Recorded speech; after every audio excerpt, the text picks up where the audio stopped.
Start பண்ணிடலாம்.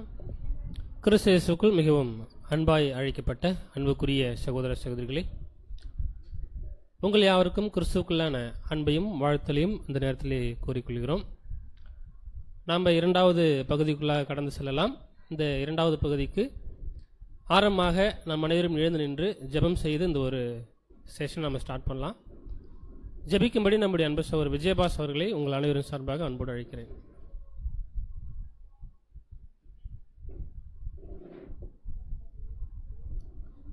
ஜெபம் செய்வோம். மகா அன்பின் பரலோக தந்தையே, அப்பா, உமக்கு ஒருவருக்கே துதி கனம் மகிமையாகவும் நாங்கள் செலுத்துகிறோம் தந்தையே. அப்பா இந்த நாளிலும் சகோதர சகோதரிகளை எங்களை ஒன்று சேர்த்து அப்பா உமது வேதத்தில் உள்ள மகத்துவங்களை நாங்கள் அறியும்படி எங்களுடைய கண்களை திறந்து அப்பா எங்களுக்கு நீர் கொடுத்து வருகிற மேலான சத்தியங்களுக்காக உமக்கு நன்றிகளை நாங்கள் ஏறெடுக்கிறோம் தந்தையே. அப்பா இந்த நாளிலும் இந்த இரண்டாவது பகுதியிலே கொடுக்க போகிற உம்முடைய மகத்துவமான காரியங்களை நாங்கள் நிதானமாய் கேட்டு எங்களுடைய இருதயங்களிலும் எங்களுடைய சிந்தைகளிலும் நாங்கள் பதித்து கொள்ள நீர் எங்களுக்கு உதவி செய்யும். அதை நாங்கள் புரிந்து கொள்ள உமது பரிசுத்தாயை தந்து எங்களுக்கு வழி நடத்தும். இந்த ஒரு விண்ணப்பத்தை உமது குமாரன் இயேசு கிறிஸ்து மூலமாக ஏறெடுக்கிறோம் எங்கள் அன்பின் பரலோக தந்தையே.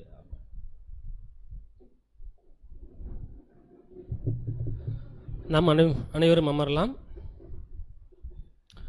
நம்முடைய பிதாவாகிய தேவனுக்கு கிறிஸ்து மூலமாய் நாம் துதிகளையும் ஸ்தோத்திரங்களையும் கூட ஏறெடுத்துக்கொள்வோம்.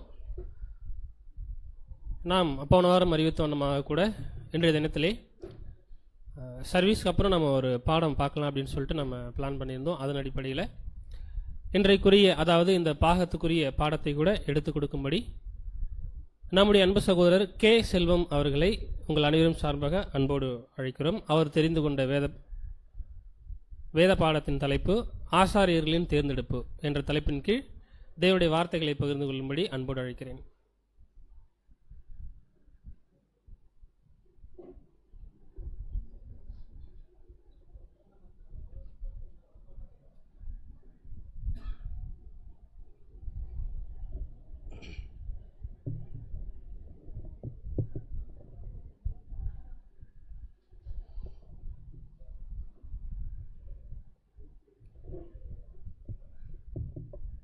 கிறிஸ்து இயேசுவுக்குள் மிகவும் அன்பாக கூட்டி சேர்க்கப்பட்ட அன்புக்குரிய சகோதர சகோதரிகளே, யாவருக்கும் நம்முடைய பரமபிதா யெகோவா தேவனுடைய நாமத்தினாலும் கர்த்தராகிய இயேசு கிறிஸ்துவினுடைய நாமத்தினாலும் கிருபையும் சமாதானம் உண்டாவதாக என்ற அன்பின் வாழ்த்துக்களை இந்த வேளையை தெரிவித்துக் கொள்கிறேன். நம்முடைய பிதாவாகிய தேவன் நம்முடைய வாழ்நாட்களில் இந்த ஒரு நாளையும் கிருபையாக கொடுத்து அவருடைய பெரிதான கிருபை மட்டில்லாத அன்பு தயவுனாலையும் அவருடைய சத்திய வார்த்தைகளை தியானிக்கும்படியாகவும் அவரை தொழுது கொள்ளவும் இந்த ஒரு நாளை நமக்கு ஏற்படுத்தி கொடுத்த தயவுக்காக நம்முடைய இரட்சகர் வழியாக மீண்டும் நாம் நன்றிகளையும் துதி ஸ்தோத்திரங்களையும் ஏறெடுத்துக்கொள்ளலாம். ஸோ ஆல்ரெடி ஒரு பலமான சத்தியாகாரம் சாப்பிட்டுட்டு வெயிட் பண்ணுறீங்க. அதனால் ரொம்ப பெருசாக இல்லாமல் ரொம்ப எளிமையாக தேவனுடைய பரிசுத்தாவின் துணையோடு கூட ஒரு சின்ன பாடத்தை தான் நம்ம பார்க்க போகிறோம். பாடத்தினுடைய தலைப்பு என்ன அப்படின்னா ஆசாரியர்களின் தேர்ந்தெடுப்பு. ஸோ தேர்ந்தெடுப்பு அப்படின்போது நமக்கு தெரியும், இப்போது அனௌன்ஸ்மெண்ட்டில் கூட சொன்னாங்க அடுத்த மாதம் நமக்கு என்ன இருக்குங்க, எலெக்ஷன். ஸோ அங்கேயும் என்ன தான் பண்ண போகிறோன்னா ஒரு தேர்ந்தெடுப்பு. யாருன்னா சபைக்கான மூப்பர்களையும் உதவிக்காரர்களையும் ஒரு செலக்ட் பண்ணக்கூடிய ஒரு ப்ராசஸ் என்னென்னா அடுத்த மாதம் நம்ம எக்லிஷாவில் நடக்க போகுது. ஸோ இங்கே ஒரு தேர்ந்தெடுப்பு என்ன அப்படின்னா யாரை தேர்ந்தெடுத்திருக்காங்க, ஆசாரியர்களின் தேர்ந்தெடுப்பு. ஆசாரியர்களை வந்துட்டு தேர்ந்தெடுக்கக்கூடிய ஒரு விஷயத்தை தான் பார்க்க போகிறோம். ஸோ நமக்கு ரொம்ப பரிச்சயமான ஒரு காரியம் என்னங்க, ஆசரிப்பு கூடாரம். ஸோ தேவன் பழைய ஏற்பாட்டு காலத்தில் அந்த வனாந்தர பிரயாணத்தில் இஸ்ரேல் ஜனங்களுக்கு கொடுத்துட்டதான இந்த ஒரு ஆசரிப்பு கூடாரம் நிழல் நமக்கு நிறைய தெரியும். ஏன்னா நம்ம என்ன பண்ணியிருக்கோங்க, இதை குறித்து பேசிக்லேயே பாட்டாக என்ன பண்ணியிருக்கோம்னா எல்லாத்தையும் படிச்சிருக்கோம். ஸோ பிரகாரத்தில் என்ன இருக்கும், பரிசுத்த ஸ்தலத்தில் என்ன இருக்கும், மகா பரிசுத்தலத்தில் என்னென்ன இருக்கும். ஸோ நிழலாக அங்கே சொல்லப்பட்ட காரியங்கள் நிஜத்தில் நமக்கு என்ன படிப்பினை அப்படின்ற காரியங்கள்லாம் நம்ம என்ன பண்ணியிருக்கோம்னா நிறையவே இங்கே படிச்சிருக்கோம் அப்படின்னு சொல்லி பார்க்குறோம். ஸோ இப்போ இந்த ஒரு ஆசரிப்பு கூடாரத்தில் வேலை செய்யறதுக்கு தேவன் யாரெல்லாம் ஏற்படுத்தினாருங்க, யாரு? 12 கோத்திரத்தில் எந்த கோத்திரத்தை தேவன் செலக்ட் பண்ணாரு? லேவி கோத்திரம். அவங்கள மட்டும்தான் என்ன பண்ணுறாங்கன்னா இந்த ஒரு ஆசரிப்பு கூடாரத்தில் வேலை செய்யறதுக்கு அவங்கள தனியாக பிரித்து எடுக்கிறாரு அப்படின்னு சொல்லி பார்க்குறோம். ஸோ வசனம் வாசிக்கலாம். என்னாகமம் 4ஆம் அதிகாரம் 46லேருந்து 48 வரை. என்னாகமம் 4ஆம் அதிகாரம் 46-48 வரைக்கும். லேவியருடைய பிதாக்கள் வீட்டு வம்சங்களில் 30 வயது முதல் 50 வயது வரைக்கும் உள்ளவர்கள் ஆசரிப்பு கூடாரத்திலே வேலை செய்யும் பணிவிடை வேலைக்கும் சுமையின் வேலைக்கும் உட்படத்தக்கவர்களும் மோசேயினாலும் ஆரோனாலும் இஸ்ரேலின் பிரபுக்களாலும் எண்ணப்பட்டவருடைய ஆகிய எல்லாரும் 8580 பேராக இருந்தார்கள். ஸோ என்ன சொல்லப்பட்டிருக்காங்க அப்படின்னா, ஸோ லேவியருடைய பிதாக்களின் வீட்டு வம்சங்கள் இவங்க தான் என்ன பண்ணணும்னா இந்த ஒரு ஆசரிப்பு கூடாரத்தில் வேலை செய்யணும். அவங்க வயது வரம்பு என்ன கொடுத்துருக்காங்க அப்படின்னா, எவ்வளோ வயதுனா 30லிருந்து 50 வரைக்கும் இருக்கணும் அப்படின்னு. ஸோ அப்படி அவங்கள கணக்கு பார்க்கும்போது, மோசேயினால் கணக்கு பார்க்கும்போது எவ்வளோ பேராக இருந்தாங்க? 8580 பேர். ஸோ அப்போ இவ்வளோ பேர் வந்துட்டு ஆசரிப்பு கூடாரத்தில் வேலை செய்கிற அளவுக்கு எப்படி இருந்திருக்கும்னா, ஆசரிப்பு கூடாரத்தை அந்த அளவுக்கு அவங்க செஞ்சு, ஸோ இவங்களுடைய ஒர்க்கு என்ன அப்படின்னா, இந்த ஒரு பணிவிடை வேலை, தூக்கிட்டு போகிறது வைக்கிறது, பிரகாரத்தில் செய்யக்கூடிய வேலை. ஸோ இதெல்லாம் யார் பண்ணிக்கிட்டு இருந்தா அப்படின்னு சொல்லி பார்க்குறோன்னா, யாருங்க? லேவியர்கள் இந்த ஒரு ஒர்க்கை பார்த்தாங்க அப்படின்னு சொல்லி பார்க்குறோம். இது ஆசரிப்பு கூடாரத்தில் வேலை செஞ்சவங்க யாருன்னா லேவியர்கள். ஆசாரியர் ஊழியம் செஞ்சவங்க யாருங்க? தேவன் அதையும் என்ன பண்ணியிருக்காருன்னா, அவருடைய நியாயப்பிரமாணத்தில் தெளிவாக சொல்லியிருக்காரு. வசனம் வாசிக்கலாம். யாத்திராகமம் 28ஆம் அதிகாரம் 1ஆம் வசனம். யாத்திராகம் 28ஆம் அதிகாரம் 1ஆம் வசனம். உன் சகோதரனாகிய ஆரோன் எனக்கு ஆசாரிய ஊழியம் செய்யும்படிக்கு நீ ஆரோனையும் அவனோடு கூட அவன் குமாரனாகிய நாதாப், அபியூ, எலியாசர், இத்தாமார் என்னும் ஆரோனின் குமாரரையும் இஸ்ரவேல் புத்திரரிலிருந்து பிரித்து உன்னிடத்தில் சேர்த்துக் கொள்வாயாக. தெளிவா தேவன் இந்த இடத்துல சொல்றாங்க, இஸ்ரவேல் புத்திரரிலிருந்து தனியா யாரை பிரிக்க சொல்றாருங்க? ஆரோன், அவருடைய குமாரர்கள், இவங்க தான் என்ன பண்ணணுங்க? ஆசாரிய ஊழியத்தை செய்யணும் அப்படின்றதையும் யாரு கட்டளையா கொடுக்குறாருன்னா, ஸோ தேவன் இங்கே கொடுக்குறாங்கன்னு சொல்லி பார்க்குறோம். அப்போ ஆசரிப்பு கூடாரம் தெரியும், அங்கே வேலை செய்கிறவங்க லேவி கோத்திரத்தார். அதில் ஆசாரி ஊழியம் யார் செய்கிறாங்க அப்படின்னா, ஆரோனும் அவருடைய குமாரர்கள் தான் அவங்க தலைமுறையாக இந்த ஒரு ஊழியத்தை என்ன பண்ணுங்க? செய்யணும் அப்படின்னு சொல்லிட்டார்.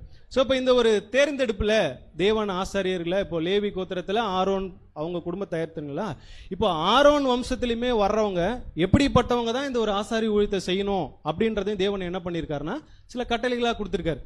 ஏன் அப்படின்னா, தேவன் வந்துட்டு அவர் எப்படிப்பட்டவருங்க? பரிசுத்தமானவர், நீதி உள்ளவர். அவருடைய செலெக்ஷன் எப்படி இருக்குங்க? ரொம்ப பர்ஃபெக்டாக இருக்கும். அப்போ நம்ம பூமியிலே நிறைய விஷயங்களை எப்படி எதிர்பார்க்குறோம்? ஒரு வேலைக்கு தேர்ந்தெடுக்கிறோம்னா அவங்களுக்கு அந்த குவாலிஃபிகேஷனை பேஸ் பண்ணி தான் என்ன பண்ணுவாங்க, நம்ம அந்த ஒரு வேலைக்கு எடுக்கிறோம் இல்லைங்களா? அப்போ தேவனுடைய ஆலயத்தில் அந்த ஒரு ஊழியம் செய்யக்கூடியவங்க எப்படிப்பட்டவங்களா இருக்கணும் அப்படின்றதையும் தேவன் என்ன பண்ணியிருக்காருன்னா கட்டளையாக கொடுத்துருக்காரு. வசனம் வாசிக்கலாம். லேவியராகம் 21ஆம் அதிகாரம் 16லேருந்து 20 வரை. லேவியராகம் 21ஆம் அதிகாரம் 16லிருந்து 20 வரைக்கும். பின்னும் கர்த்தர் மோசேயை நோக்கி, நீ ஆரோனுடைய சொல்ல வேண்டியது என்னவென்றால், உன் சந்ததியாருக்குள்ளே அங்கவீனம் உள்ளவன் தலைமுறைதோறும் தேவனுடைய அப்பத்தை செலுத்தும்படி சேரலாகாது. அங்கவீனம் உள்ள ஒருவனும் அணுகலாகாது. குருடனானாலும் சப்பானியானாலும் குறுகின அல்லது நீண்ட அவயம் உள்ளவனானாலும் கால் ஒடிந்தவனானாலும் கை ஒடிந்தவனானாலும் கூணனானாலும் குள்ளனானாலும் பூவிழுந்த கண்ணனானாலும் சொரியனானாலும் அசுருள்ளனானாலும் விதை நசுகினாலும் அணுகலாகாது. ஸோ தேவன் மோசேட்ட திரும்ப என்ன சொல்றாருங்க?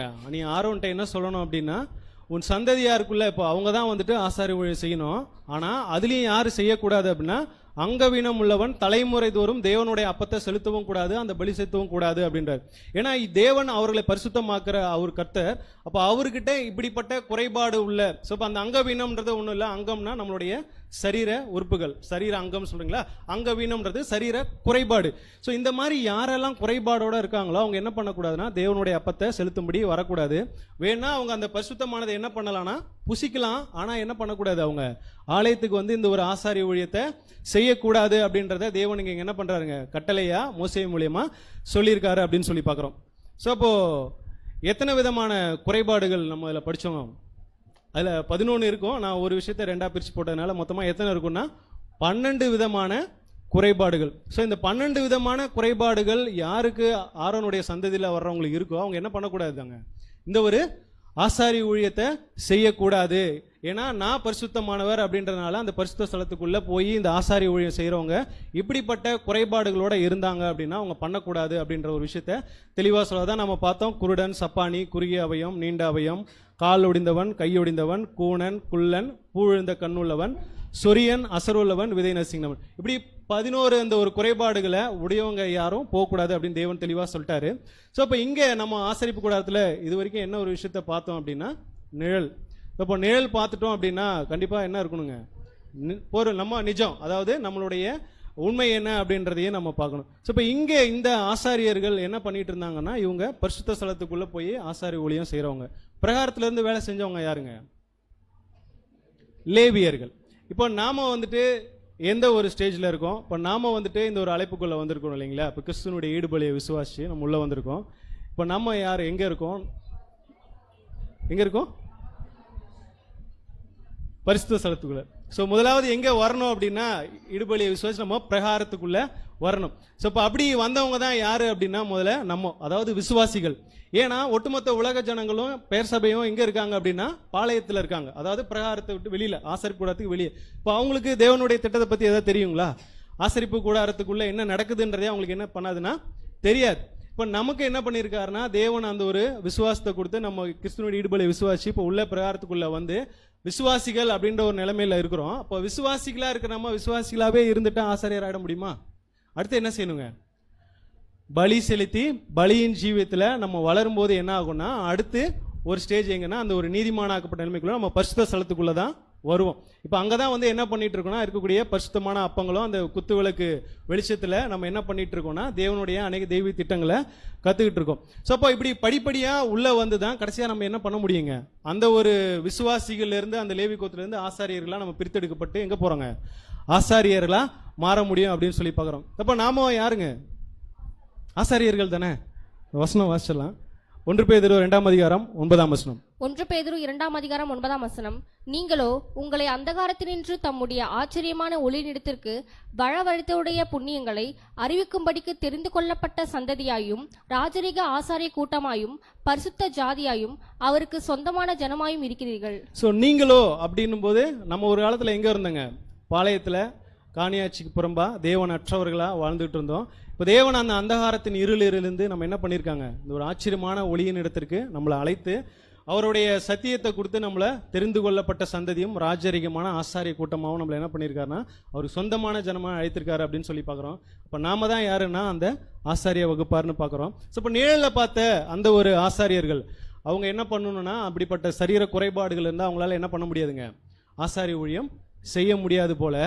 இப்போ ஆவிக்குரிய இஸ்ரேலராக இருக்கக்கூடிய நம்ம ஆசாரியர்களாக போகணும் அப்படின்னா நம்மக்கிட்ட அங்கே சொல்லப்பட்ட அதே அந்த 12 விதமான சரீர குறைபாடுகள் லிட்டரலாக இல்லை, இங்கே நம்ம என்ன பார்க்க போகிறோங்க, ஆவிக்குரிய காரியம் என்னென்ன குறைபாடுகள் இருக்குது. ஸோ அப்படி இருந்தால் நம்மளால என்ன பண்ண முடியாதுன்னா நம்முடைய ஆண்டவராக இயேசு கிறிஸ்துவோடு சேர்ந்து அந்த ஒரு ராஜரிகமான ஆசாரிய ஊழியத்தை பண்ண முடியாது அப்படின்றத புரிஞ்சுக்கிறோம். ஸோ இந்த ஒரு அழைப்புக்குள்ளே வந்ததுக்கு நம்ம ஏதாவது கிரயம் செலுத்தணுமா, இல்லை ஏதாவது கிரியில் ஏதாவது நம்ம செஞ்சோமா? நம்ம எப்படி ரட்சிக்கப்பட்டாங்க? எபேசியரில் தெளிவாக சொல்லப்பட்டிருக்கோம். எப்படிங்க? கிருபையினாலே விசுவாசத்தை கொண்டு நம்ம ரட்சிக்கப்பட்டோம் அப்படின்னு சொல்லி பார்க்குறோம். வசனம் வாசிக்கலாம். ரோமர் 4:6 6-8 வரை. ரோமர் 4 6-8 வரை. அந்தபடி கிரியையில் இல்லாமல் தேவனாலே நீதிமானாக்கப்படுகின்ற மனுஷனுடைய பாக்கியத்தை காண்பிக்கும் பொருட்டு எவருடைய அக்கிரமங்கள் மன்னிக்கப்பட்டதோ எவருடைய பாவங்கள் மூடப்பட்டதோ அவர்கள் பாக்கியவான்கள். எவருடைய பாவத்தை கர்த்தர் எண்ணாதிருக்கிறாரோ அவன் பாக்கியவான் என்று தாவீது சொல்லியிருக்கிறான். ஸோ பவுல் இந்த இடத்துல தாவீது சொன்ன ஒரு விஷயத்தை கோட் பண்றாரு. கிரியைகளையே இல்லாம எப்படிங்க தேவனால நீதிமான் என்று எண்ணப்படுகிற மனுஷனுடைய பாக்கியத்தை காண்பிக்கும் பொருட்டு நம்மளுடைய அக்கிரமங்கள்லாம் பாவங்கள்லாம் தேவன் என்ன பண்ணிட்டாருங்க, மூடிட்டார். எப்படி அந்த ஒரு பிரகாரத்துக்குள்ள வந்தோடனே அது சுற்றிலும் இருக்கிற அந்த வெண்மையான திரையை வந்துட்டு எதை அடையாளப்படுத்துதுன்னா கிறிஸ்துவனுடைய அந்த ஒரு நீதியின் வஸ்திரம். அதை வந்து நம்ம என்ன பண்ண, நம்மளுடைய பாவங்கள் மூடப்பட்டதுனால இப்போ தேவன் நம்மளை எப்படி பார்க்குறாருங்க, அந்த ஒரு கிறிஸ்துவின் வழியாக நம்ம பார்க்கும்போது நம்ம அவரை அப்பா பிதான் கூப்பிட முடியுது. அந்த ஒரு நீதிமான் எண்ணப்படுற ஒரு நிலைக்கு நம்ம என்ன பண்ணியிருக்கோம் அப்படின்னா வந்திருக்கிறோம். அதுக்கு நம்ம எந்த ஒரு கிரியையும் செய்யலை அப்படின்னு சொல்லி பார்க்குறோம். அப்போ நம்மளுடைய கிரியினால நம்ம நீதிமான் ஆக்கப்பட்டு இந்த ஒரு ஆசரிப்பு கூடாரம், அதாவது தேவனுடைய திட்டத்தில் நம்ம எங்கே இருக்கோம் அப்படின்னா அவருடைய பிள்ளைகளா ஆசாரியர்களா நம்ம மாறுறதுக்கு உள்ளே வந்திருக்கிறோம். அப்படின்னா இதற்காக நம்ம எந்த ஒரு விஷயத்தில் ஒன்று பண்ணோம் என்ன அப்படின்னா தேவனையும் கிறிஸ்துவையும் விசுவாசிச்சு நம்ம என்ன பறிக்கணும், அவருடைய நீதியின் வஸ்திரத்தை இன்னைக்கு போட்டதுனால என்ன பண்ணுறோன்னா நீதிமானா எண்ணப்பட்டு அவருடைய சமூகத்தில் நம்ம இந்த ஒரு ஊழியத்துக்காக வந்திருக்கிறோம் அப்படின்னு சொல்லி பார்க்குறோம். அப்போ தேவன் வந்துட்டு நியாயப்பிரமாணத்தில் ஒரு விஷயத்தை இஸ்ரேல் ஜனங்கள் கட்டளையாக கொடுக்குறாங்க அப்படின்னா கண்டிப்பாக அது என்னவா இருக்கும் அப்படின்னா நிஜத்தில் இங்கே நமக்கும் அது பொருந்தும் அப்படின்னு சொல்லி பார்க்குறோம். ஆனால் இஸ்ரேல் ஜனங்கள் இந்த ஒரு விஷயத்தை எப்படி புரிஞ்சுக்கிட்டாங்கன்னா அவங்களால வந்து இன்னை வரைக்கும் நியாயப்பிரமாணத்தை சரியாக என்ன பண்ண முடியலன்னா புரிஞ்சிக்க முடியல. ஸோ தேவன் வந்துட்டு பலியும் காணிக்கையும் விரும்புகிறாரு அப்படின்னு நினச்சிட்டு என்ன பண்ணுறாங்க, ஏதாவது ஒரு தப்பு செய்யணும் பாவம் செய்யணும் அதுக்கு முன்னாடியே ஆட்டுக்குட்டி காளை எல்லாத்தையும் ரெடி பண்ணி வச்சுட்டு தப்பு செஞ்சுட்டு வந்து என்ன பண்ணிடுதுங்க, பலி செலுத்துறது. ஸோ அந்த ஒரு புரிதல் இல்லாமல் அவங்க என்ன பண்ணிட்டு இருந்தாங்கன்னா நியாயப்பிரமாணத்தை சரியாக கடைபிடிக்காமல் விட்டுட்டாங்கன்னு சொல்லி பார்க்குறோம். அப்போ இன்றைக்கி நம்ம ஆவிக்குரிய இஸ்ரேலராக இருக்கக்கூடிய நம்ம என்ன பண்ணோம்னா இதில் சொல்லப்பட்டிருக்கிற அந்த நிழலில் சொல்லப்பட்டிருக்கிற பொருளினுடைய அர்த்தத்தை என்ன பண்ணுங்க, சரியா புரிஞ்சுக்கிட்டு நம்மளுடைய குறைபாடுகளை மாற்றி கொண்டா மட்டும்தான் நம்ம என்ன பண்ண முடியும்னா இந்த ஒரு ராஜரிகமான ஆசாரிய கூட்டமாக நம்ம போய் சேர முடியும் அப்படின்னு சொல்லி பார்க்குறோம். ஏன் அப்படின்னா நம்மளுடைய அல்டிமேட் கோலே என்னதானுங்க, நம்ம வந்துட்டு தேவனை அவருடைய திட்டத்தில் கிறிஸ்துவோடு கூட சேர்ந்து அந்த ஒரு ஊழியத்தை செய்யணும். ஸோ ஒட்டுமொத்த உலக ஜனங்களையும் அவரோட ஒப்புரவாக்குற அந்த ஒரு ஊழியத்தை செய்யணும் அப்படின்னா நம்மளும் எப்படி மாறணும்னா கிறிஸ்துவை போல மாறணும் அப்படின்றது தான். ஸோ அந்த ஒரு ஊழியத்துக்கு ஆசாரியர்களாக மாறுறதுக்கு தகுதியாக என்ன இருக்கணுன்றதை நம்ம நிழலில் பார்த்த மாதிரி இப்போ அந்த ஒரு 12 குறைபாடுகள் தான் என்ன பண்ண போகிறோம்னா ஒன்று ஒன்றா பார்க்க போகிறோம். ஸோ நிறைய நேரம் எடுக்காது, டக்கு டக்குன்னு பார்த்துடலாம். ஸோ முதலாவது ஒரு குறைபாடு என்ன பார்த்தோங்க, குருடன். ஸோ குருடன்றதே நமக்கு தெரியும். இப்போ இந்த மாதிரி கண்ணு இல்லாதவங்க போய் என்ன பண்ண முடியாதுங்க, ஆசிரியர் கூடத்தில் போய் ஆசாரியர் ஊழியத்தை செய்ய முடியாது. அப்போது இங்கே நமக்கு ஒப்பிட்டு பார்க்கும்போது என்னத்தை இங்கே நமக்கு அடையாளப்படுத்துது அப்படின்னா, நம்ம இருளின் அந்தகாரத்தில் இருக்கும்போது நம்ம என்ன பண்ணுங்க, நம்மளுடைய சுய இச்சைக்கு ஏற்றபடி நம்ம என்ன பண்ணணும்னா எல்லா விஷயத்தையும் முடிவு எடுத்திருப்போம், எல்லாத்தையும் பண்ணியிருப்போம். நம்மளை வந்து யாரும் என்ன பண்ண முடியாது, கேட்க முடியாது.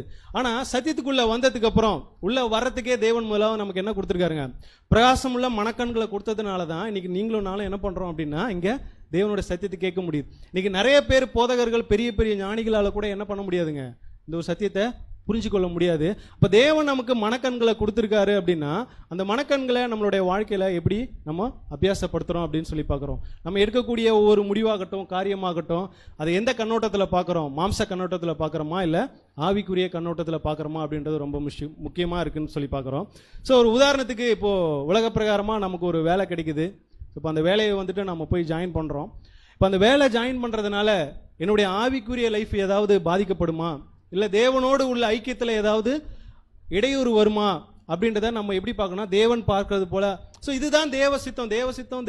தேவனுக்கு பிரியன்றது என்னன்னா அந்த காரியத்தை பண்ணுறதுனால தேவனுடைய நாமம் மகிமைப்படுமா, என்னுடைய ஸ்பிரிச்சுவல் லைஃப் எந்த விதத்திலையும் பாதிக்காமல் இருக்குமா அப்படின்றத நம்ம என்ன பண்ணணும்னா தேவன் பார்க்குற மாதிரி நம்முடைய மனக்கண்களால் பார்க்கணும். மாறா மாம்ச கண்கள் முன்ன குருடாக்கப்பட்ட நிலைமையில் இருந்தோம் இல்லைங்களா, அந்த கண்ணோட்டத்தில் பார்க்கும்போது இல்லை இது ஜாயின் பண்ணாதான் எனக்கு என்ன கிடைக்கும், ஒரு நல்ல ஒரு போஸ்டிங் கிடைக்கும், நல்ல கை நிறைய சம்பளம் கிடைக்கும், நான் வந்துட்டு ரொம்ப ஒரு மதிப்பு மரியாதையோடு கூட வாழ முடியுன்ற ஒரு சூழ்நிலை வருது அப்படின்னா அப்போ தேவனுடைய பிள்ளை எப்படிப்பட்ட கண்ணோட்டத்தில் அதை பார்க்கணும் அப்படின்னா அதனால எந்த பெரிய லாபம் வந்தாலும் என்னுடைய ஸ்பிரிச்சுவல் லைஃப் அஃபெக்ட் ஆகுதுன்னா அது எனக்கு வேணாம் அப்படின்னு பார்த்தோன்னா அதுதான் என்னங்க, இந்த ஒரு குருடன் அப்படின்ற அந்த ஒரு குறைபாடு நம்ம இல்லாதவங்களா இருக்கலாம். ஒருவேளை நம்ம அந்த மனக்கண்களால் பார்க்கலாம்னா நம்ம எப்படிப்பட்ட நிலைமையில் இருக்கோம், குருடனா இருக்கிறோம் அப்படின்னு சொல்லி பார்க்குறோம். ஸோ ஒரு வசனம் வாசிக்கலாம். பேதுரு 2ஆம் அதிகாரம் 1 அதிகாரம் 9ஆம் வசனம். 2 பேதுரு 1ஆம் அதிகாரம் 9ஆம் வசனம்.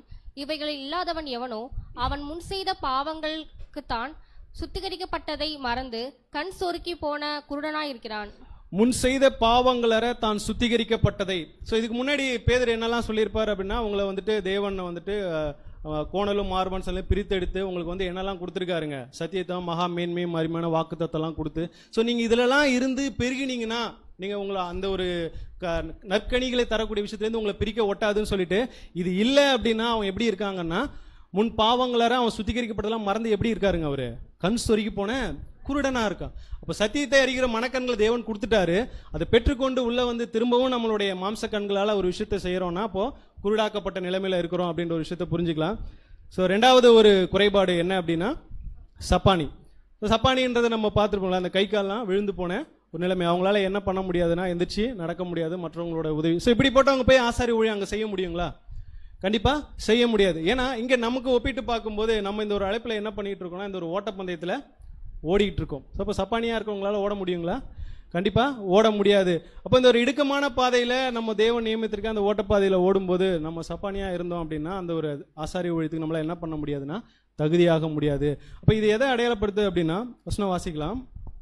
ரோமர் 12ஆம் அதிகாரம் 1ஆம் வசனம். ரோமர் 12ஆம் அதிகாரம் 1வது வசனம்.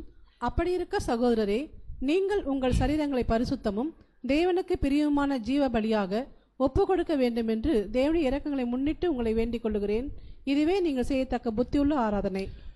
ஸோ பலியின் ஜீவியம், தேவன் நம்மளை அழைச்சி அந்த ஒரு தாளந்துகளையும் திறமைகளையும் என்ன பண்ணியிருக்காருங்க, அளவில்லாமல் நமக்கு கொடுத்துருக்காரு. ஸோ யாருக்குமே கொடுக்காம இல்லை, ஆனால் கொடுக்கப்பட்ட அந்த தாளந்துகளை நம்ம என்ன பண்ணுறோம்னா அந்த இதில் பார்க்குற மாதிரி ஓமையில் பார்க்குற மாதிரி அவர் என்ன பண்ணிடுறாருன்னா ஒளிச்சு வச்சோ இல்லை சீலையில் முடிச்சு வச்சோ என்ன பண்ணுறாருங்க, அந்த எஜமான்கிட்ட போயிட்டு கடைசியாக வரும்போது தாளந்தில் பயன்படுத்தாமல் இருக்கிற மாதிரி ஒருவேளை நம்மளுடைய தாளந்து திறமைகளை நம்ம பயன்படுத்தாமல் ஒளிச்சு வச்சுருக்கோம்னா இது எப்படிப்பட்ட ஒரு நிலைமையாக இருக்குன்னா சப்பானி.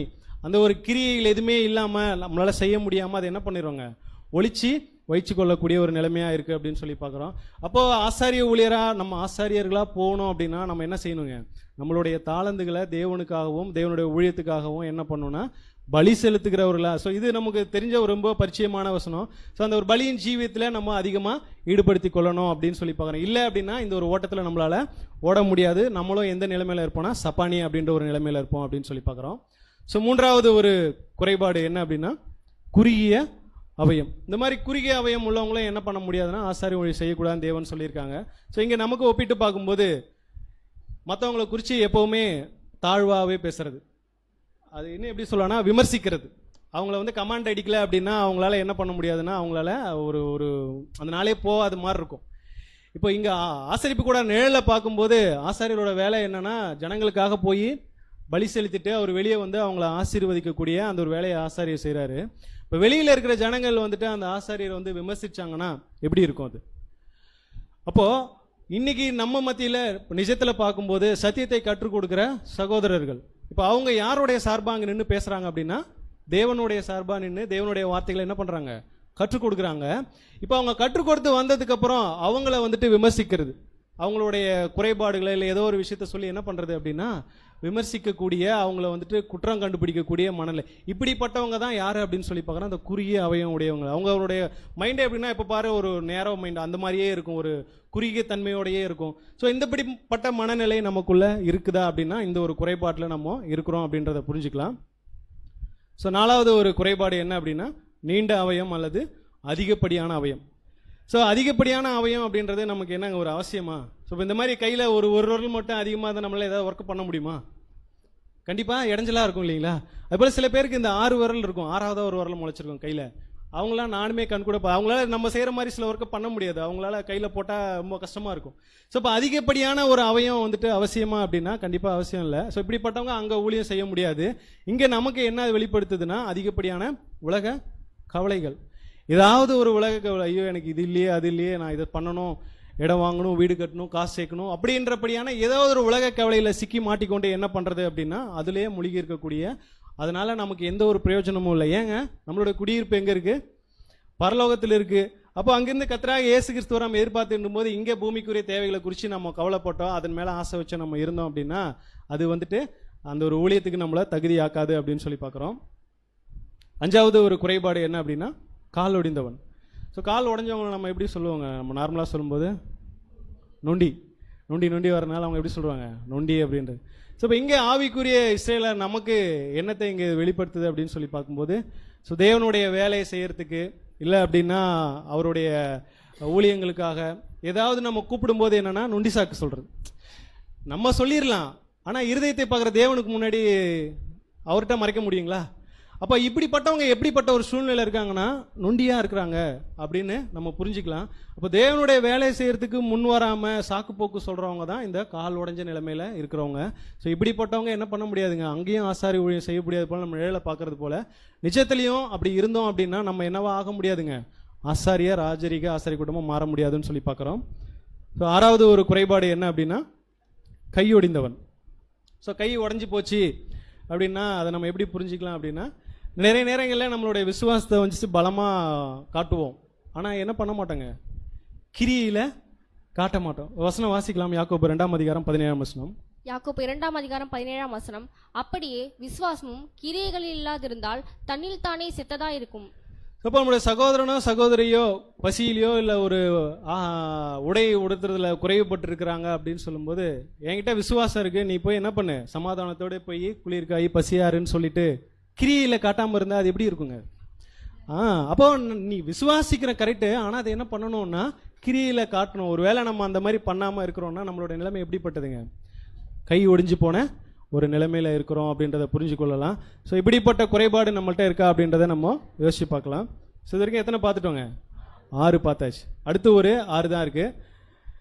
7வது ஒரு குறைபாடு என்ன அப்படின்னா கூணன். ஸோ இவங்க நம்ம பார்த்துருப்போம் ஊரில் வில்லேஜெலாம். ஸோ மோஸ்ட்லி வயசானவங்கள தான் அது மாதிரி பார்ப்போம். ஏன்னா அவங்கன்னா ரொம்ப அப்படி கூணு விழுந்த நிலைமையில். சின்ன வயசில் இந்த மாதிரிலாம் யாருக்காவது வரும்னா வராது. ஆனால் அங்கே தேவன் தெளிவாக கட்டளை கொடுத்துருக்காரு, 30லேருந்து 50 வயசுக்குள்ளே இருக்கிறவங்க வரணும். ஆனால் அதில் இந்த மாதிரி கூணு விழுந்தவங்க என்ன பண்ணக்கூடாதுன்னா ஆசாரிய ஊழியம் செய்யக்கூடாது. இப்போ இங்கே நமக்கு பொருத்தி பார்க்கும்போது கூணுன்றது எதை அடையாளப்படுத்தும் அப்படின்னா பாரம்.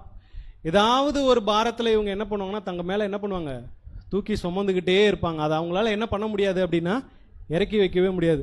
நீங்கள் பிலிப்பியரில் சொல்லும்போது நீங்கள் ஒன்றுக்கும் கவலைப்படாமல் எல்லாவற்றையும் குறித்த உங்கள் விண்ணப்பங்களை சோத்திரத்துடைய கூடிய ஜெபத்தினாலும் வேண்டுதலினாலும் தேவனுக்கு தெரியப்படுத்துங்கள், அப்பொழுது எல்லா புத்திக்கும் மேலான தேவ சமானம் உங்களுடைய இருதயத்தை காத்துக்கொள்ளுன்னு சொல்றாரு இல்லைங்களா.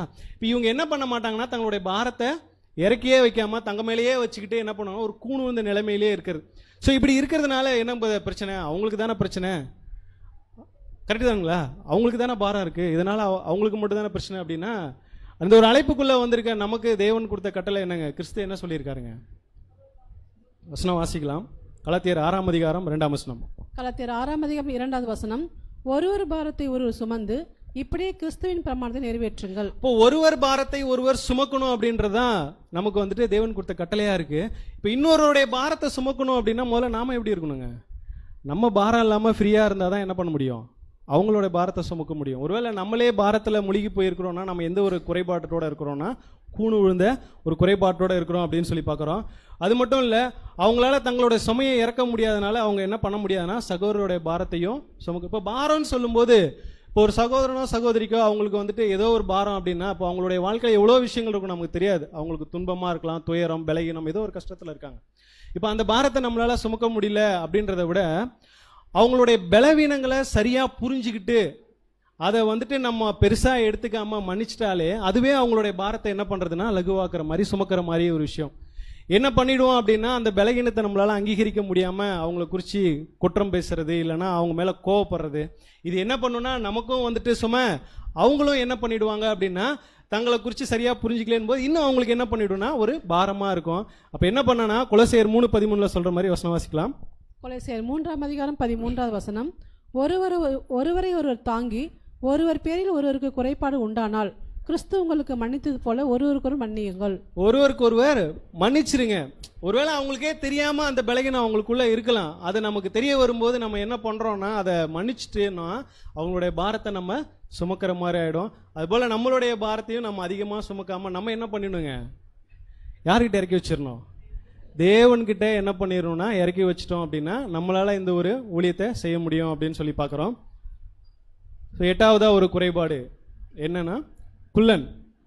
ஸோ அந்த குள்ள மனிதர்களை நம்ம வந்துட்டு என்ன பண்ணியிருப்போம்னா இப்போ இப்படிப்பட்டவங்களும் அங்கே ஆசரிப்பு கூடாரத்தில் ஆசாரி ஊழியம் செய்ய முடியாது. அப்போ அந்த குள்ளன்றது எதை வெளிப்படுத்துது அப்படின்னு சொல்லி பார்க்கும்போது எதை வெளிப்படுத்துங்க, வளர்ச்சி, சரியான வளர்ச்சியின்மையினால தான் அவங்க எப்படி இருக்காங்க, குள்ளமாக இருக்கிறாங்க. ஒருவேளை பெருசாக வளர்ந்துருப்பாங்க, அதுவும் என்னன்னா அந்த ஒரு சரியான வளர்ச்சி இல்லாதனால ரொம்ப நெட்டையாக போனாலும் என்னதான் பிரச்சனை, அதுவும் எங்கே போனாலும் பிரச்சனை, ரொம்ப குள்ளமாக போனாலும் பிரச்சனை. அப்போ எப்படி இருக்கணும்னா சரியான வளர்ச்சியில் இருந்தால் மட்டும்தான் அவங்க என்ன பண்ண முடியும்னா அந்த ஒரு ஆசாரி ஊழியத்துக்கு தகுதியானவங்க அப்படின்னு சொல்லி பார்க்குறோம்.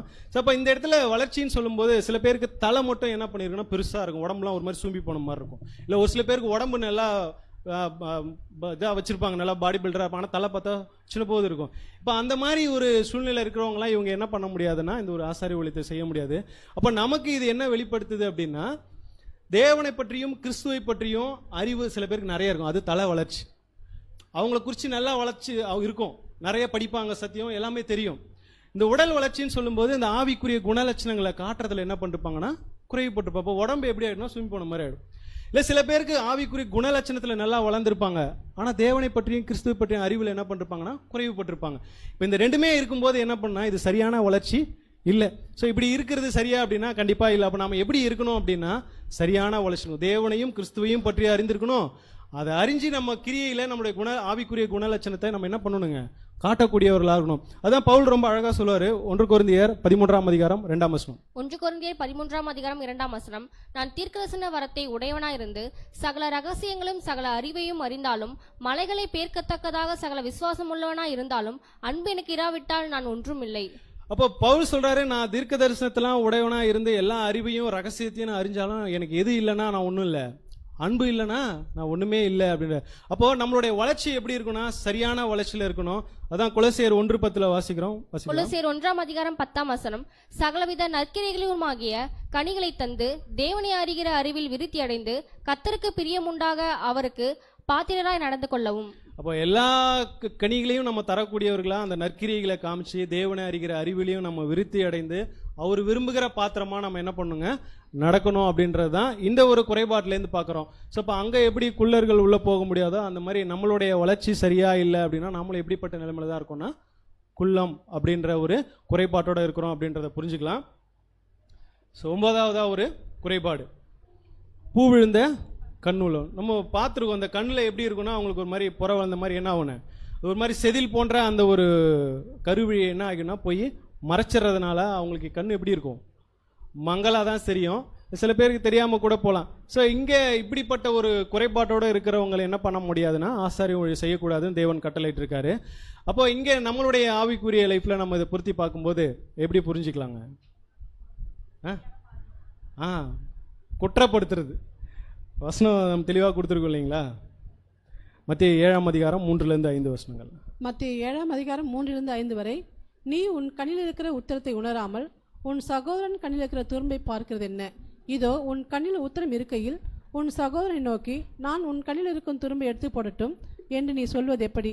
மாயக்காரனே, முன்பு உன் கண்ணில் இருக்கிற உத்தரத்தை எடுத்து போடு, பின்பு உன் சகோதரன் கண்ணில் இருக்கிற துரும்பை எடுத்து போட வகை பார்ப்பாய். நம்ம தெரிஞ்ச ஒரு விஷயம், நம்ம கண்ணில் உத்தரத்தை வச்சுக்கிட்டு என்ன பண்ணுவாங்க, சகோதரன் கண்ணில் இருக்க நான் துரும்ப போய் எடுக்கிறேன் அப்படின்னு சொல்றது. ஸோ இந்த ஒரு தன்மை நமக்குள்ளே இருக்குதா அப்படின்னு.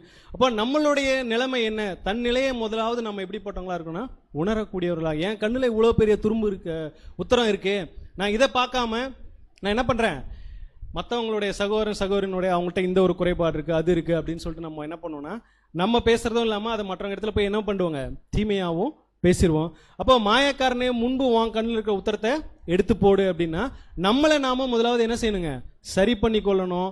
அப்படி பண்ணிக்கும்போது தான் நம்ம மற்றவங்களை வந்து எப்படி பார்க்க மாட்டோம், குறையோட நம்ம பார்க்க மாட்டோம். இப்போ இந்த ஒரு செதில் போன்ற அந்த ஒரு கருவியை மறைக்கும் போது அவங்க எப்படி அந்த பூ இந்த கண்ணுன்னு சொல்கிறாங்களோ, இங்கே நமக்குள்ள அப்படிப்பட்ட ஒரு குறைபாடு இருந்துச்சுன்னா நாமளும் என்னவா இருப்போம், அப்படிதான் இருக்கும்னு சொல்லி பார்க்குறோம். இன்னொரு வசனம் கூட வாசிக்கலாம். ரோமர் 2ஆம் அதிகாரம் 1-3 ரோமர் 2ஆம் அதிகாரம் 1ஆம் வசனம் முதல், ஆகையால் மற்றவளை குற்றவாளியாக தீர்க்கிறவனோ நீ யாரானாலும் சரி, போக்கு சொல்ல உனக்கு இடமில்லை. நீ குற்றமாக தீர்க்கிறவைகளை எவைகளோ அவைகளை நீயே செய்கிறபடியால் நீ மற்றவளை குறித்து சொல்லுகிற தீர்ப்பினாலே உன்னை தானே குற்றவாளியாக தீர்க்கிறாய்.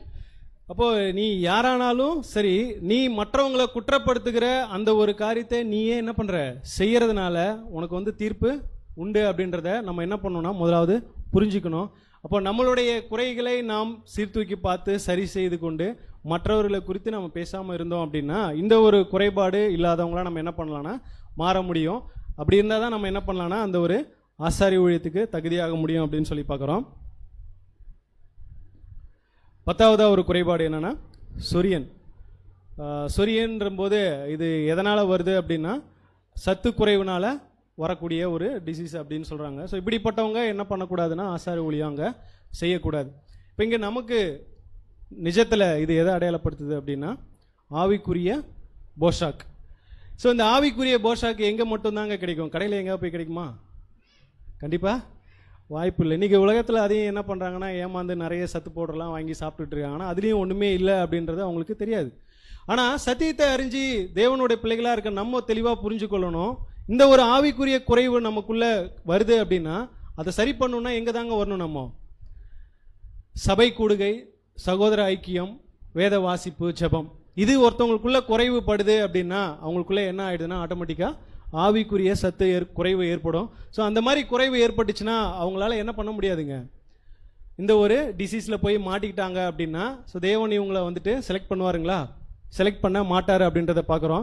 அப்போ நம்ம என்ன பண்ணக்கூடாதுன்னா நம்மளுடைய குறைவுகள், நம்மளுடைய ஆவிக்குரிய லைஃப்பில் குறைவுகள் வருதுன்னா அதை சரி பண்ணிக்கிறதுக்கான முயற்சிகளை நம்ம என்ன பண்ணணும்னா ஏறெடுக்கணும்.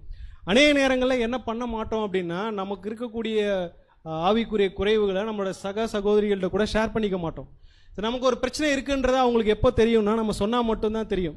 ஒருவேளை இது ஏன் அவங்கள்ட்ட சொல்லிட்டு நம்ம நினைக்கிறோம், ஆனால் சொல்லும்போது தேவன் அவங்க மூலியமா என்ன பண்ண முடியும்னா அவங்க உங்களுக்காக ஜெபம் பண்ணலாம். இல்லை ஒருவேளை அவங்க படித்த ஒரு விஷயம் அந்த நேரத்தில் உங்களுக்கு அது யூஸ்ஃபுல்லாக இருக்குன்னா தேவன் அவங்க மூலியமாக அதை வெளிப்படுத்தலாம்.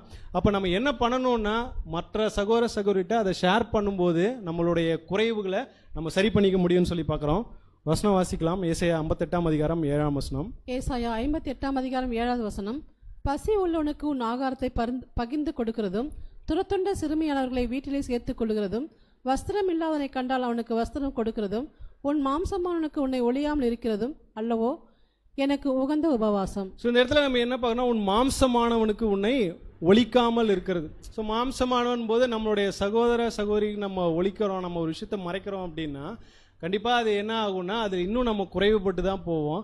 ஒரு நேரங்களில் நம்மளுடைய பலவீனங்களை அவங்கள்ட்ட ஷேர் பண்ணும்போது அதுலேருந்து நம்ம என்ன பண்ணலாம், முன்னேறி வரத்துக்கான வாய்ப்புகள் இருக்குது அப்படின்னு சொல்லி பார்க்குறோம். இப்போ நம்ம என்ன செய்யணும் அப்படின்னா வசனம் வாசிக்கலாம். கொலோசியர் 3:16. கொலோசியர் 3:16 கிறிஸ்துவின் வசனம் உங்களுக்குள்ளே சகல ஞானத்தோடும் பரிபூரணமாக வாசமாய் இருப்பதாக, சங்கீதங்களினாலும் கீர்த்தனைகளினாலும் ஞானப்பாட்டுகளினாலும் ஒருவருக்கொருவர் போதித்து புத்தி சொல்லிக் கொண்டு உங்கள் இருதயத்திலே கர்த்தரை பக்தியுடன் பாடி. இப்போ சங்கீதங்களாலும் கீர்த்தனைகளாலும் ஞான பாட்டுகள்னாலும் நம்ம என்ன பண்ணோம், ஒருவருக்கு ஒருவர் போதிக்கணும், புத்தி சொல்லி கொண்டு அவங்களுடைய இருதயத்தில் வந்து நம்ம கர்த்தரை துதித்து பாடும்போது அந்த ஒரு ஃபெலோஷிப் இருக்கும்போது என்ன ஆகும்னா இந்த ஒரு சத்து குறைபாடு நமக்கு கண்டிப்பாக வராது. ஒருவேளை இதெல்லாம் வேணாம், நான் தனியாக இருந்தாலே எல்லாத்தையும் பார்த்துக்குவேன் அப்படின்னு நம்ம யோசிக்கிறோம் அப்படின்னா இன்னும் நம்ம என்ன ஆகும்னா நோஞ்சானா போயிடுவோம். அந்த ஒரு சொறி அப்படின்றக்கூடிய அந்த ஒரு வியாதியால் நம்ம அதிகமாக அஃபெக்ட் ஆகும்னு சொல்லி பார்க்குறோம். இப்போ அவங்கள்ட்ட நீங்கள் ஷேர் பண்ணும்போது கண்டிப்பாக அவங்க உங்களுக்காக ஜெபிக்கும் போது தேவன் அந்த ஒரு குறைபாட்டிலேருந்து நம்மளை மீட்டெடுக்கலாம் அப்படின்றது கூட இந்த ஒரு குறைபாட்டிலேருந்து நம்ம பார்க்குறோம். ஸோ இது வரைக்கும் எத்தனை குறைபாடு முடிஞ்சிருங்க? 10. 11வது ஒரு குறைபாடு அசரு உள்ளவன். ஸோ இந்த அசரு அப்படின்னு சொல்லும்போது என்னன்னா இந்த ஒரு காது ஓரமாக ஏற்படக்கூடிய ஒரு வகையான இச்சிங், அதான் அந்த அரிப்பு. இது என்ன ஆகும் அப்படின்னா அப்படியே காது ஓரத்தில் தான் ஸ்டார்டிங்கில் வரும். ஆனால் இதை நம்ம கவனிக்காமல் அப்படியே விட்டுட்டோம் அப்படின்னா அது என்ன ஆகுங்க, கொஞ்சம் கொஞ்சமாக அப்படியே என்ன பண்ணோம், உடம்பு ஃபுல்லாக பரவி உடம்பு ஃபுல்லாக என்ன ஆகிடுங்க, அந்த ஒரு அசரு அதிகமாகி அப்புறம் பிச்சுக்கக்கூடிய ஒரு சூழ்நிலை. ஸோ இது எங்கே இருந்துச்சுன்னா மாம்சி இஸ்ரேலர்களுக்கு அங்கே இருந்துச்சு அப்படின்னா அவங்க என்ன பண்ண முடியாதுன்னா ஆசாரி ஊழியம் செய்யக்கூடாது. இப்போ நமக்கு பொருத்தி பார்க்கும்போது இந்த ஒரு அரிப்பு காது ஓரம் அப்படின்னும் போது இப்போ காது இது எதை அடையாளப்படுத்துதுங்க, கேட்கறது. காது உள்ளவன் கேட்க கடவன். ஸோ ஒரு நாளில் நம்ம கேட்டோம், என்ன கேட்டோங்க, சத்தியம் பாடம். சத்திய பாடத்தை கேட்டு இந்த ஒரு மகா பரிசுத்தமான விசுவாசத்துக்குள்ளே வந்தோம் இல்லைங்களா. இப்போ அந்த ஒரு சத்தியத்தை கேட்டு நம்ம உள்ளே வந்துட்டோம். இன்னைக்கு உள்ளே வந்ததுக்கு அப்புறம் இன்னைக்கு என்ன நடக்குதுன்னா அநேக கள்ள உபதேசங்கள் போதனைகள் இல்லை வெளியிலேயே நம்ம சத்தியத்துக்குள்ளேயே சகோதரர்கள் என்ன பண்ணுறாங்க, சில தவறான உபதேசங்களை ஏதாவது புரிஞ்சுக்கிட்டு என்ன பண்ணுறாங்கன்னா அதையும் வந்து என்ன பண்ணுறாங்க கேட்டு அதில் அவங்க சாட்டிஸ்ஃபை ஆகலைன்னா அதை மற்றவங்களுக்கு மத்தியிலையும் சொல்லி என்ன பண்ணுறாங்கன்னா சொல்லக்கூடிய ஒரு சூழ்நிலை. இது என்ன வெளிப்படுத்துது அப்படின்னா அவங்க சொல்லும் பொழுது நம்ம அதை குறித்து உணர்த்தாமல் இல்லை வேறு இது சரி இதுதான் சத்தியம் அப்படின்னு நம்ம சொல்லாமல் அமைதியாக இருந்தாலுமே கூட அதுவுமே இது எதை அடையாளப்படுத்துனா இந்த ஒரு அசரு உள்ள நிலைமையை தான் அடையாளப்படுத்தும் அப்படின்னு சொல்லி பார்க்குறோம். இப்போ நம்ம என்ன பண்ணோம்னா அந்த மாதிரி ஒரு துருபதேசம் வருது அப்படின்னா நம்ம அதை குறித்து அவங்கள்ட்ட சொல்லணும். சும்மா சொல்ல தானே செய்கிறாங்க, காது கொடுத்து கேட்டுப்போம், நம்ம என்ன மாறவ போகிறோம் அப்படின்னு நினைக்கக்கூடாது. ஏன்னா சாத்தான் என்ன பண்ணுவான்னா அவனுடைய வஞ்சனையால் ஒட்டுமொத்தமாக அது எப்படி ஸ்டார்டிங்கில் கவனிக்காமல் விட்டா உடம்பு ஃபுல்லாக பரவுமோ, நீ சும்மா காதில் வாங்கிட்டு போவீங்க, வீட்டுக்குள்ளே உங்களுக்குள்ளே போய் வஞ்சனையை போடுவோம், நீங்கள் யோசிப்பீங்க ஆமாம் அவர் சொன்னது சரி அப்படின்னு சத்தியத்தை விட்டு என்ன பண்ண முடியும், விலகி போகிறதுக்கான ஒரு சூழ்நிலை ஏற்படும் அப்படின்னு சொல்லி பார்க்குறோம். வசனம் வாசிக்கலாம். 2 தீமோத்தேயு 4:3. 2 தீமோத்தேயு 4:3. ஏனென்றால் அவர்கள் ஆரோக்கியமான உபதேசத்தை பொறுக்க மனதில்லாமல் செவித்திணர்வுள்ளவர்களாகி தங்கள் சுய இச்சைகளுக்கேற்ற போதர்களை தங்களுக்கு திரளாக சேர்த்து கொண்டு. போதும் சார். இப்போ இவங்களால என்ன பண்ண முடியலன்னா அந்த ஒரு ஆரோக்கியமான உபதேசத்தை பொறுக்க மனதில்லாமல் செவித்தினர் உள்ள தங்களுக்கு சுய இச்சைகளுக்கு ஏற்ற போதகர்கள் அப்படின்னு சொல்லும்போது நம்ம என்ன ஒரு விஷயத்தை விரும்புகிறோமோ எது சரின்னு நினைக்கிறோமோ அப்படிப்பட்ட போதகத்தை யார் சொல்கிறாங்களோ அவங்கள என்ன பண்ணுறது அதுதான் சரி அப்படின்னு கேட்டுக்கிறது. ஆனால் வேதம் என்ன சொல்லுது, தேவன் என்ன சொல்கிறாங்க அப்படின்றத நம்மளால் என்ன பண்ணணும்னா ஆராய்ஞ்சு பார்க்கணும். ஸோ அதான் நம்ம ஆரம்பத்திலே படிச்சிருக்கோம். இப்போ சத்தியத்தை வந்து நம்ம என்ன பண்ணணும்னா ஆராய்ஞ்சு பார்க்கணும், எல்லாவற்றையும் சோதிச்சு பார்த்து என்ன பண்ணணும் நலமானதை பிடிச்சிக்கணும் அப்படின்னும் போது அப்போ நம்ம ஒரு விஷயம் செய்கிறோம் விரும்புகிறோம் அப்படின்னா இதுதான் சரின்னு இல்லாமல் சத்தியம் இது சொல்லுதா, ஓகே அப்போ இதுதான் கரெக்டாக அப்படின்றத நம்ம என்ன பண்ணால் புரிஞ்சுக்கலாம். ஏசாயா 8:20 கூட வாசிச்சலாம். ஏசாயா 8:20 வேதத்தையும் சாட்சி ஆகமத்தையும் கவனிக்க வேண்டும், இந்த வார்த்தையின்படியே சொல்லாவிட்டால் அவருக்கு விடிய காலத்து வெளிச்சமில்லை. அப்போ எதை நம்ம கவனிக்கணுங்க, வேதத்தையும் சாட்சி ஆகமத்தையும் நம்ம என்ன பண்ணணும்னா கவனிக்கணும், அதுதான் நமக்கு ஆதாரம். ஸோ அப்போ சத்தியம் ஒன்று சொல்லுது அப்படின்னா அதுக்கு நம்ம இசைஞ்சு போகணுமோ ஒழிய மற்றவங்க சொல்கிறாங்க இல்லை எனக்கு பிடிச்சவங்க சொல்கிறாங்க இதுதான் உண்மை அப்படின்னு அந்த ஒரு துரு உபதேசத்தை போதனையை நம்மளுடைய காதில் வாங்கினோன்னா அது எப்படிப்பட்ட ஒரு குறைபாடுங்க, அசரு உள்ளவன். இந்த காது ஓரமாக ஏற்பட்டக்கூடிய அசரு கொஞ்சம் கொஞ்சமாக காது உள்ளேருந்து அப்படியே உடம்பு ஃபுல்லாக பரவி நாளைக்கு என்ன பண்ணிவிட்டோம்னா சத்தியத்தை விட்டு வெளியே போகக்கூடிய ஒரு சூழ்நிலைக்கு இந்த ஒரு குறைபாடு கொண்டு போய் விட்டுரும் அப்படின்றத நம்ம பார்க்குறோம். ஸோ 11 குறைபாடுகள் தான் மொத்தமாக அதில் இருக்குது. நம்ம அந்த குறுகிய அவயம் நீண்ட அவயம் தனியாக போட்டதுனால 12 ஆயிடுச்சு. ஸோ கடைசியாக இந்த 12வது ஒரு குறைபாடு என்ன அப்படின்னு சொல்லி பார்க்கும்போது விதை நசுங்கினவன். ஸோ இது யாருக்கு ஏற்படக்கூடிய ஒரு வியாதி அப்படின்னா ஆண்களுக்கு மட்டுமே ஏற்படக்கூடிய ஒரு அந்தரங்க நோய். ஸோ இங்கே நிழலில் வந்துட்டு நம்ம பார்க்குறோம் ஆசாரியர்கள் வந்துட்டு எப்படிங்க 30லேருந்து 50 வயசு உள்ளவங்க தான் ஆசாரிய ஊழியம் பண்ணதுனால அவங்களுக்கு இந்த ஒரு வியாதி இருந்தால் அவங்க என்ன பண்ணக்கூடாது, ஆசாரிய ஊழியம் செய்யக்கூடாது. ஸோ இங்கே நம்ம நிஜத்தில் பொருத்தி பார்க்கும்போது இங்கே ஆண் பெண் ஏதாவது இருக்கா? இப்போ ஆண் என்றும் பெண் என்றும் இல்லை, நம்ம எல்லாரும் எப்படின்னா கிறிஸ்துக்குள்ள ஒன்றா இருக்கிறோம் அப்படின்னு சொல்லி பார்க்குறோம். அப்போ இங்கே நமக்கு இதை எப்படி பொருத்தி பார்க்கலாம் அப்படின்னு சொல்லும்போது, சத்தியத்துக்கு வராததுக்கு முன்னாடி நம்ம அந்தகாரத்தின் இருளில் இருந்தபோது சிலவித அந்தரங்கமான பாவத்தில் என்ன பண்ணியிருக்கலாம்னா ஒருவேளை மாட்டிக்கொண்டு இருந்திருக்கலாம். அந்த ஒரு பாவம் இப்போவும் பின்தொடருதா? ஸோ அதை தான் இது என்ன பண்ணுதுன்னா இந்த ஒரு விதை நசுங்கினவன் அப்படின்ற ஒரு குறைபாடு. ஸோ ஒருவேளை அப்போ இருந்த அந்த ஒரு பாவம் யாருக்கு தெரிய போகுது அப்படின்னு நம்ம நினைச்சிட்டு இருக்கிறோம்.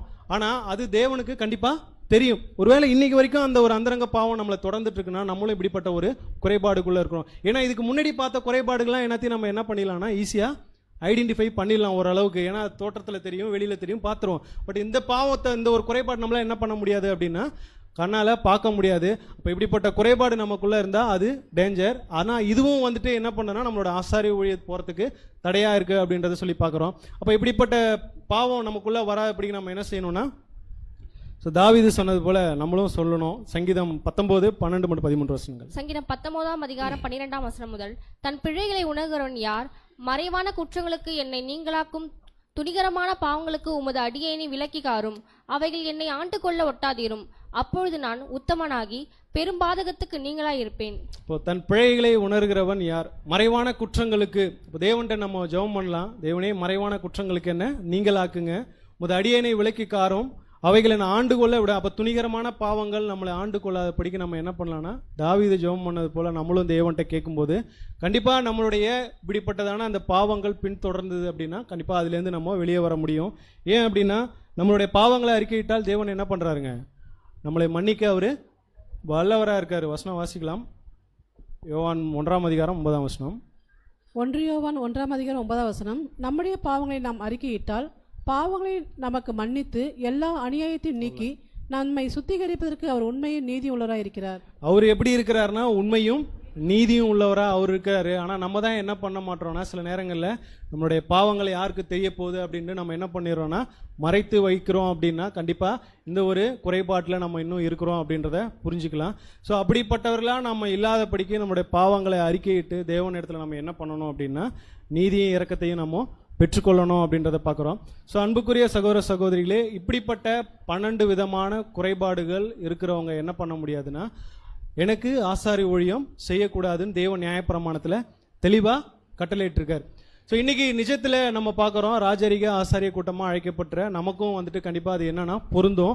ஸோ நமக்குள்ளே இப்படிப்பட்ட குறைபாடுகள் இருக்குதா அப்படின்றத நம்ம என்ன பண்ணணும்னா சீர்தூக்கி பார்க்கணும். ஏன் அப்படின்னா இந்த ஒரு அழைப்பு எல்லாருக்கும் போயிருக்குங்களா? நிறைய பேருக்கு அழைப்பு போச்சு. ஆனால் அதில் தெரிந்து கொள்ளப்பட்டு அந்த உண்மை உள்ளவர்களாக ப்ரூவ் பண்ணுறதுக்காக நம்ம இங்கே ஓடிட்டு இருக்கோம். ஏன்னா இந்த ஒரு அழைப்பு தேவன் வந்துட்டு என்ன பண்ணியிருக்காருங்க நம்ம கொடுத்துருக்காரு. வசனம் வாசிக்கலாம். எபிரேயர் 5ஆம் அதிகாரம் 4ஆம் வசனம். எபிரேயர் 5ஆம் அதிகாரம் 4ஆம் வசனம். மேலும் ஆரோனை போல தேவனால் அழைக்கப்பட்டவர்களொழிய ஒருவனும் இந்த கனமான ஊழியத்துக்கு தானா ஏற்படுகிறதில்லை. இப்போ தேவன் வந்துட்டு இந்த ஒரு அழைப்புக்குள்ளாக நம்மளை அழைத்திருக்காரு.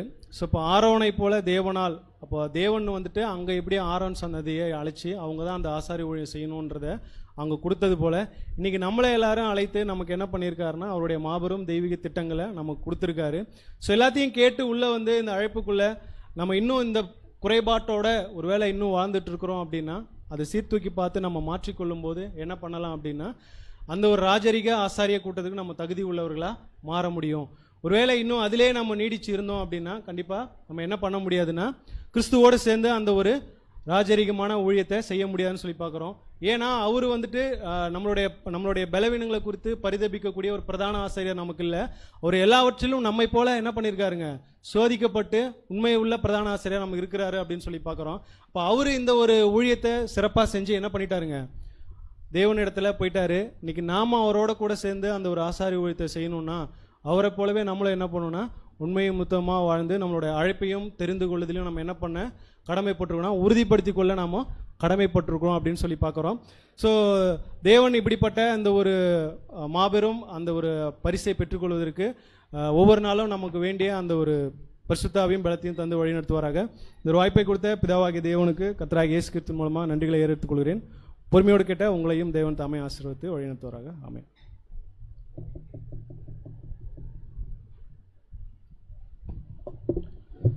கிறிஸ்து இயேசுக்குள் மிகவும் அன்பாய் அழைக்கப்பட்ட அன்புக்குரிய சகோதர சகோதரிகளே, உங்கள் யாவருக்கும் கிறிஸ்துக்குள்ளான அன்பையும் வாழ்த்தலையும் இந்த நேரத்திலே கூறிக்கொள்கிறோம். ஸோ இந்த நேரத்திலும் கூட நம்ம இருந்த இரண்டாவது செக்ஷனில் பார்த்த ஒரு பாடத்தின் தலைப்பானது ஆசாரியர்களை தேர்ந்தெடுத்தல் அப்படின்ற ஒரு தலைப்பின் கீழே நம்ம தேவனுடைய வசனங்கள் நம்ம என்ன பண்ணோம் அப்படின்னா தியானித்தோம். ஸோ ஆசாரியர்களை எப்படி அங்கே வந்து தேர்ந்தெடுக்கணும் அப்படின்னு பார்க்கும்பொழுது இந்த இடத்துல ஒரு 11 விஷயமான அந்த காரியங்கள் அந்த ஆசாரியில் இருக்கக்கூடாது அப்படின்ற ஒரு காரியத்தை குறித்து பார்த்தோம் இல்லைங்களா. அப்படின்னா நிழலாய் சொல்லப்பட்ட அந்த இடத்துல தேவனுடைய வேலை செய்கிற ஆசாரியர்களாக வேலை செய்யணும்னா கண்டிப்பாக உங்களுக்கு என்ன இருக்கக்கூடாது அப்படின்னு பார்க்கும்பொழுது இப்படிப்பட்டதான காரியங்கள் ஆல்மோஸ்ட் ஒரு 12 காரியங்கள் இருக்கக்கூடாது இல்லைங்களா. அப்படின்னா தேவன் நம்மளை எல்லாரையும் முன்குறித்தது யாரு, இல்லை நம்ம யாரால் வந்து அழைக்கப்பட்டிருக்கோம். இப்போ எபிரேயருக்கு எழுத நிருபத்தில் வசனம் படிச்சோம்ல, ஆரோனை போல இல்லை ஆரோனை போல தேவனால் அழைக்கப்பட்டால் ஒழிய இல்லைங்களா, ஆரோனை போல தேவனால் அழைக்கப்பட்டால் ஒழிய இந்த கனமான ஒழி செய்ய முடியாதுன்னா ஆரோனை போல, அதாவது தேவனால் அழைக்கப்பட்ட ஜனங்கள் அப்படின்ற ஒரு விசுவாசம் முதல்ல யாருக்கு வேணும் அப்படின்னா நமக்கு வேணும். கரெக்டுங்களா. இப்போ தேவனால் தான் நம்ம அழைக்கப்பட்டிருக்கோம், அதை நம்ம விசுவாசிக்கிறோமா? அப்படி விசுவாசித்து உண்மையாகவே நம்ம ஆசாரியருக்குள்ள அந்த ஒரு காரியத்துக்குள்ள ஈவன் சொல்ல போனா எப்போதான் நம்ம நிஜமான ஆசாரியர்கள் அப்படின்னு பார்த்தோம்னா நம்மளுடைய மரணத்துக்கு பிற்பாடு தான் இல்லைங்களா. அதாவது நம்ம ஆசாரியராக இருந்து இந்த பூமியில நம்ம அவங்களுக்கு சத்திய ஆகாரத்தை நம்ம என்ன பண்ணுவோம், ஆசீர்வதிக்கிற ஒரு விஷயம் இருக்கு இல்லையா. ஸோ அப்பொழுது ஆனால் இந்த பூமியில வாழும் பொழுதே இப்படிப்பட்டதான குணாதிசயங்கள் நம்மளோட இருதயத்துக்குள்ள இருக்கக்கூடாது அப்படின்னு ஒரு 12 பாயிண்ட் ரொம்ப நல்லா அழகாக என்ன பண்ணோம் பார்த்தோம். உண்மையாகவே நல்லா இருந்துச்சு. ஸோ நம்முடைய வாழ்க்கைக்கு நிஜமாக இந்த ஒரு பாடமானது ஒரு நம்ம ஆவிக்குரிய ஒரு காரியங்களுக்கு ஆவிக்குரிய சிந்தனைகளுக்கு வளர்ச்சிக்கு எதுவான ஒரு காரியமாக இருந்திருக்கும் அப்படின்னு சொல்லிட்டு நாங்கள் விசுவாசிக்கிறோம். ஸோ நம்ம இந்த ஒரு குடைக்கு நிறைவாக நம்ம ஜெபம் செய்து அந்த ஒரு குடை நிறைவு செய்யலாம். இதோட இன்றைய நாளைக்குரிய அந்த ஒரு செஷன் எல்லாம் நிறைவு பெறும். இந்த குடைக்கு நிறைவாக ஜெபிக்கும்படி நம்முடைய அன்பு சகோதரர் லூக்கா அவர்களை உங்கள் அனைவரும் சார்பாக அன்புடன் அழைக்கிறேன்.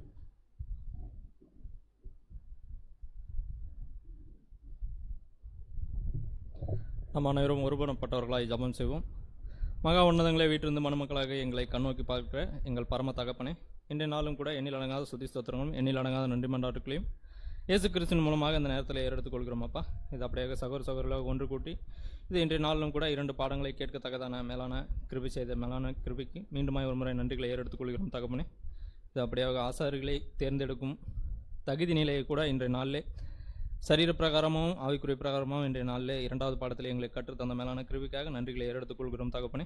இது அப்படியாக ஆசாரியராக அழைக்கப்பட்ட நாங்களும் எங்களை நாங்களே சுய நியாய தீர்ப்பு செய்து அதற்கு நாங்கள் தகுதியானவர்களா என்று எங்களை நாங்களே சோதித்தறியத்தக்கதான அறிவியும் பரிசுத்தாவையும் தந்து நீர் தாமை வழிநடத்த வேண்டுமா கூட இந்த நேரத்தில் எடுத்துக்கொள்கிறோம் தகப்பனே.